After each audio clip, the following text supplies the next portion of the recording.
Desde hace 48 años, Faustino García Vera se dedica a reparar figuras del Niño Dios en Pachuca, una tradición que mantiene viva junto a su familia.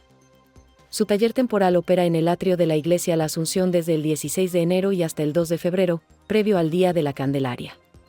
Atiende entre 30 y 50 figuras al día y recomienda llevarlas al menos 2 días antes del 2 de febrero para un mejor resultado. Los precios varían, reparar un dedo cuesta entre 45 y 50 pesos, y un brazo hasta 90.